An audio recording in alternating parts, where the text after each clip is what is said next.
Предизборни собири со граѓаните на Зрновци и Чешиново Облешево организираше коалицијата што ја предводи СДСМ пред предстојното гласање во вториот круг од локалните избори. При тоа од гласачите беше побарана подршка за кандидатите за градоначалник што се предложени од оваа коалиција, за да можат да се реализираат најавените проекти.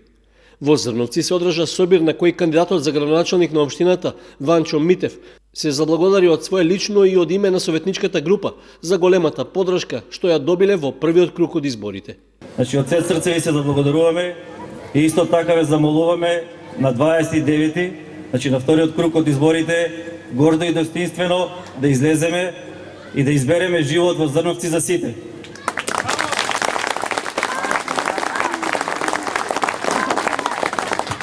Значи, во изминатиот период, мојот против кандидат проба да ја минимизира мојата личност и мојата кандидатура со тоа што изнесе еден куп лаги и невистини. Значи, јас само ќе му порачам, нека продолжи со негативната кампања. Ние не сме како нив и затоа на 29 октомври ќе им ставиме крај на нивното недомакинско владење.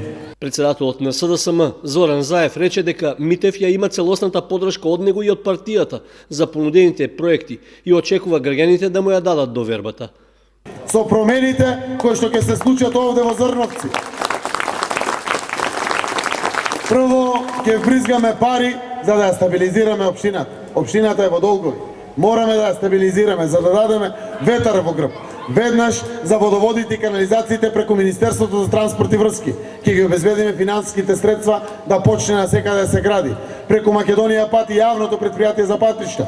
Директно ќе помогнеме за поврзувањето комплетно на општина Зрновци и да ги реконструираме запустените улици, а има доста такви со дупки, но да почнеме и понатаму да асфалтираме, заради тоа што има мал милион по сите населени места. Се уште не асфалтирани улици и сокаци, шлапат, како што реков дечиња наши во Калта, ќе добиете комплетна подршка од централната власт.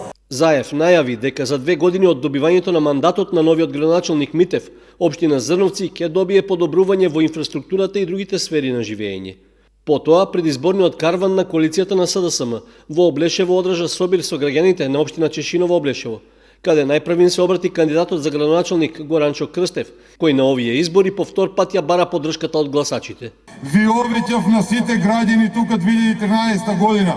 Не можев, пошто не ми избраа граѓаните. Сега е правата шанса да кажеме стоп на овој криминал што се правеше во нашава општина.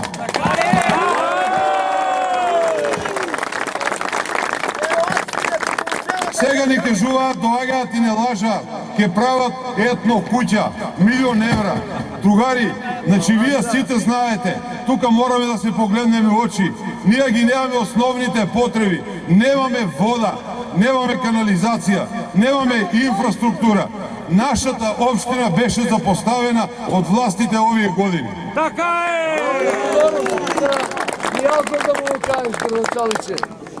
Затоа сите ве замолувам честно, поштено на 29-ти да искочеме сите заедно масовно, да го заокружиме бројот 19 за победа. За своите понудени проекти во решавањето на инфраструктурните проблеми во општината, Крстев доби јавна подршка и од председателот на СДСМ Заев, кој рече дека време е и руралните општини да добијат соодветно внимание од државата. Имаме огромни пари за да реализираме капитални проекти. Заедно сите ќе ги решаваме уличка по уличка. Заедно во сите села. Не може во 21 век. Децата пушти ги на школа, шлапат во Калта цел ден со мокри нозе и доаѓаат болни дома. Кога ќе одиме некаде кај да излеземе, што вика Горанчо, земи ги кондурите во кесето за да може да се пресоблечеш да одиш на работа. Ова е 21 век. Тоа е недозволиво.